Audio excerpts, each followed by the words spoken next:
నమస్తే. Welcome to Nationalist hub. Dharmasthala వివాదం దేశవ్యాప్తంగా ఎంత సంచలనం సృష్టించిందో మనందరికీ తెలుసు. అయితే ఇందులో ఈ కేసులో నిజానిజాలు ఒక్కొక్కటిగా వెలుగు చూస్తూ ఉండడంతో ఒక్కసారిగా ఆశ్చర్యపోవాల్సినటువంటి పరిస్థితి వచ్చింది.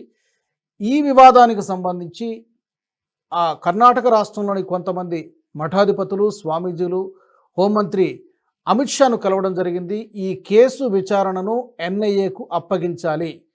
తద్వారా ఎంత పెద్ద కుట్ర జరిగిందో హిందూ మఠాలపై కానీ లేకపోతే హిందుత్వంపై కానీ ఒక దాడి చేసేటువంటి ప్రయత్నం జరిగింది. దీన్ని నిజానిజాలు వెలికి తీయాలంటూ విజ్ఞప్తి చేశారు. దీనికి సంబంధించి కాస్త క్లుప్తంగా విశ్లేషించే ప్రయత్నం చేద్దాం. నాతో జాయిన్ అవుతున్నారు చర్చలో సీనియర్ జర్నలిస్ట్ సురేష్ కొచటిల్ గారు. సురేష్ గారు నమస్తే అండి. నమస్కారం రాజు గారు. మనం గతంలో ఒక ఎపిసోడ్ కూడా చేశాము ధర్మస్థల గురించి, సెపరేట్గా ఎపిసోడ్. అంటే ఈ కేసు ఇది ఫేక్ ఎలిగేషన్స్ అని తెలిసిన తర్వాత ఒక ఎపిసోడ్ చేసాం నేషనలిస్ట్ హబ్లోనే. తాజాగా అమిత్ షా గారిని స్వామీజీలు అందరూ కలిశారు, మఠాధిపతులు కలిశారు. ఎన్ఐఏకి ఇచ్చే అవకాశం ఉందంటారా ఈ కేసుని? ఎందుకంటే ఆల్రెడీ సిట్ ఇన్వెస్టిగేట్ చేస్తాం. ఒక పొలిటికల్ వెపన్ గా అంటారు. ఎందుకంటే ఇప్పుడు కర్ణాటక ఎస్ఐటి ఆల్రెడీ ఇన్వెస్టిగేట్ చేస్తున్నప్పుడు ఎన్ఐఏకి ఎందుకు హ్యాండ్ ఓవర్ చేయాలని ఒక క్వశ్చన్ వస్తుంది అనమాట.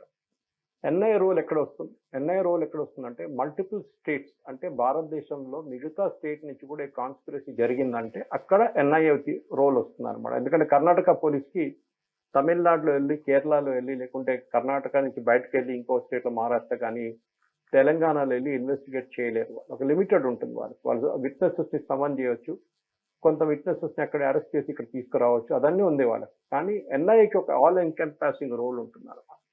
దాంట్లో వాళ్ళ పేరే అది కదా, నేషనల్ ఇన్వెస్టిగేషన్. నేషన్ వైడ్ వాళ్ళు ఇన్వెస్టిగేట్ చేయొచ్చు, వాళ్ళకి ఆ పవర్లు ఉన్నది. సో ఇప్పుడు ఎస్ఐటి వాళ్ళు బాగానే చేస్తున్నారు అనుకుంటా, కానీ వాళ్ళు ఇప్పుడు దాకా రిపోర్ట్ సబ్మిట్ చేయట్లేదు. ఆ రిపోర్ట్ చాలా క్రూషియల్ ఉంటుంది. వాళ్ళు ఆల్రెడీ ఇప్పుడు కొత్త విట్నెసెస్ ని పిలిచారు, యూట్యూబర్లు ముగ్గురు వాళ్ళు డీటైన్ చేశారు, అరెస్ట్ చేయలేదు. ఇంకా కేరళ నుంచి మునాఫ్ అని ఒకడు ఉన్నాడు.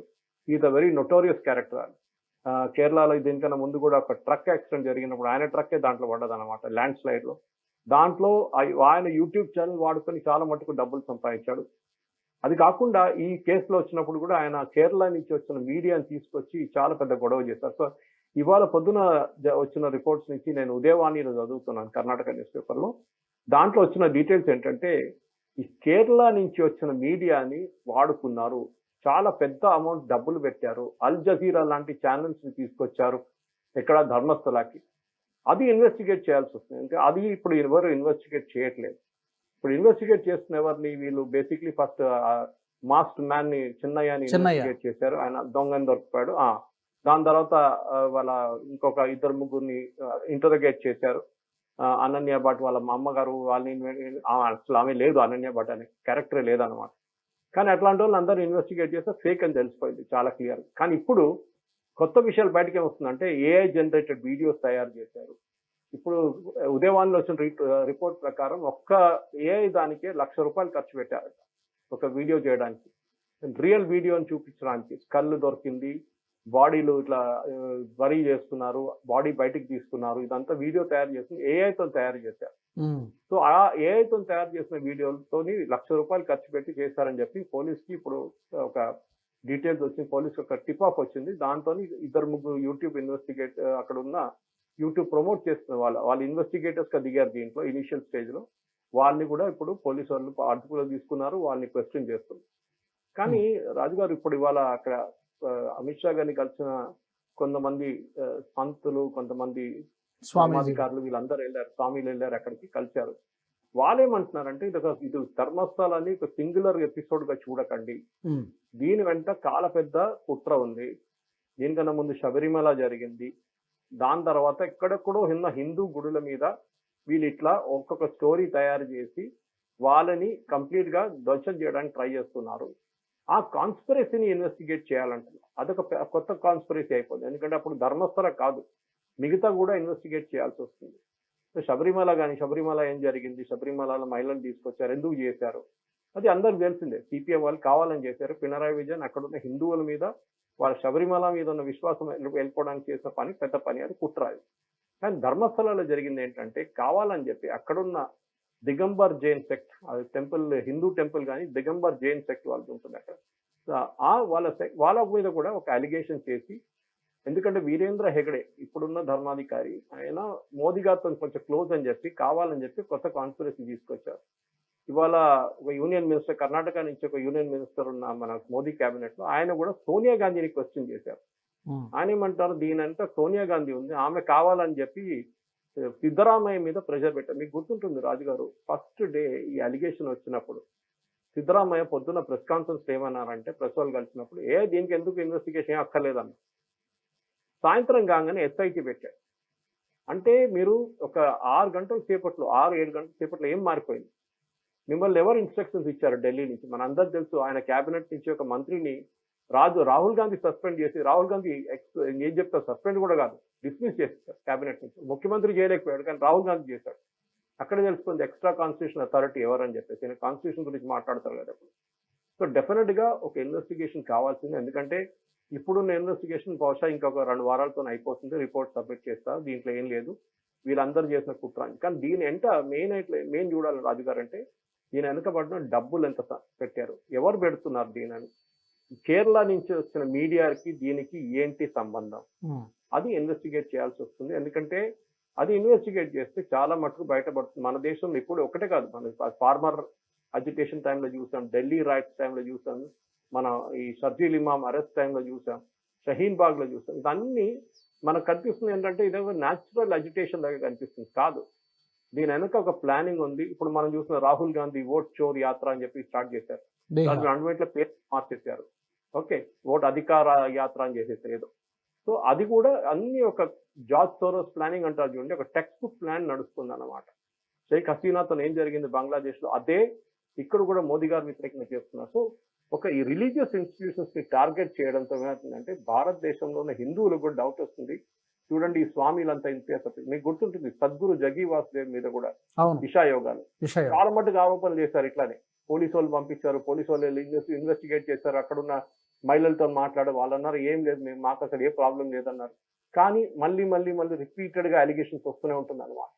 సో దీని వెనుక ఒక గ్యాంగ్ ఉన్నారు కంప్లీట్ గా. ఆ గ్యాంగ్ ని ఐడెంటిఫై చేయాల్సి వస్తుంది. దీని వెనుక ఉన్న మీడియా, ఎస్పెషల్లీ క్వింట్ కానీ, వైర్ కానీ, ఇట్లాంటి పబ్లికేషన్ చాలా ఉన్నాయి. న్యూస్ మినిట్ అనేది మన ధన్యా రాజేంద్రన్, ఆమె రోల్ చాలా పెద్ద రోల్ ఉంది దీంట్లో, ధర్మస్థలాలు. ఆమెనే ఇనిషియల్ గా ఆమెనే మొత్తం స్టార్ట్ చేసింది క్యాంపెయిన్ అంతా.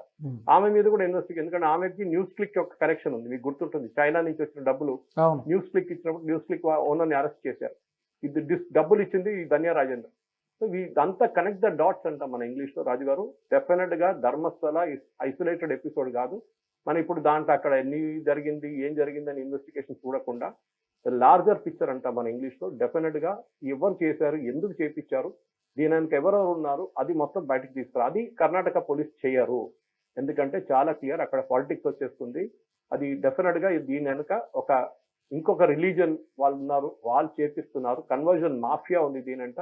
ఆ కన్వర్జన్ మాఫియాని కాంగ్రెస్ వాళ్ళు ఎప్పుడు బయటికి రానియరు.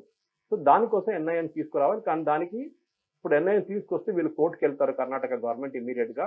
మేము ఆల్రెడీ ఇన్వెస్టిగేట్ చేస్తున్నాం కదా, ఎందుకు ఇప్పుడు అని చెప్పి కోర్టు కూడా అదే అంటారా, వాళ్ళు చేయనియండి అంటారు. వెయిట్ చేద్దాం, 2-3 వారాలు వెయిట్ చేద్దాం. కానీ ఎన్ఐఏకి ఓవరాల్ ధర్మస్థలాన్ని కూడా పక్కన పెట్టేసి ఎన్ఐఏకి ఇన్వెస్టిగేట్ చేయొచ్చు, ఎవరు చేపిస్తున్నారు ఇదంతా, ఈ డబ్బులు ఎక్కడి నుంచి వచ్చింది.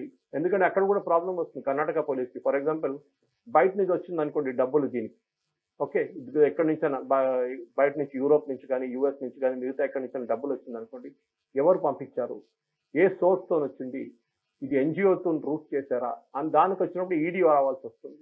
ఎందుకంటే దానికి కర్ణాటక పోలీస్కి అథారిటీ లేదు ఇన్వెస్టిగేట్ చేయడానికి. సో ఈడీ వచ్చేస్తుంది. సో దానికన్నా అన్నిటికంటే బెటర్ ఏంటంటే ఎన్ఐఏని తీసుకురావడం. ఎన్ఐ కూడా ఒక డెడ్ లైన్ ఇవ్వాల్సి వస్తుంది. ఏదో పాత ప్రాజెక్ట్ లాగా 2 సంవత్సరాలు 3 సంవత్సరాలు కాకుండా 6 నెలల లోపల మొత్తం ఇన్వెస్టిగేషన్ కంప్లీట్ చేసేసాడు. ఎందుకంటే చాలా మటుకు ఇన్వెస్టిగేషన్ అయిపోయింది. కొత్త ఎవిడెన్స్ ఏమైనా ఉంటే తీసుకొచ్చి దాన్ని క్లోజ్ చేసేసి ప్రాసిక్యూషన్ పెట్టి వీళ్ళెవరెవరు దీని ఎంత ఉన్నారో, ఎవరెవరు చేపించారో వాళ్ళందరినీ ప్రాసిక్యూట్ చేసి జైలు పంపించారు. కరెక్ట్ సార్, మీరు అన్నట్టుగా ఇది ఐసోలేటెడ్గా చూడకూడదు. ఇది ఒక కనెక్టింగ్ ద డాట్స్ లాగా హిందూ పుణ్యక్షేత్రాలను, మఠాలను, మేబీ తిరుపతిలో కూడా అలాంటిది ఏమైనా చేస్తారేమో చూడాలి. ప్రజలు గుర్తెరిగి ఉండాలి. అలాగే ఈ సంస్థలు ఏవైతే ఉన్నాయో, మఠాలు కానీ, పీఠాలు కానీ, వీళ్ళు కూడా కొంచెం అప్రమత్తంగా ఉండాల్సినటువంటి అవసరం ఉంది. ఏ చిన్న లూప్ దొరికినా కూడా దాన్ని ఉపయోగించుకునేటువంటి అవకాశం ఉంటుంది తప్పకుండా. చూద్దాం ఏం జరుగుతుందో. We have to wait and see. Suresh garu, thank you very much for your brief analysis.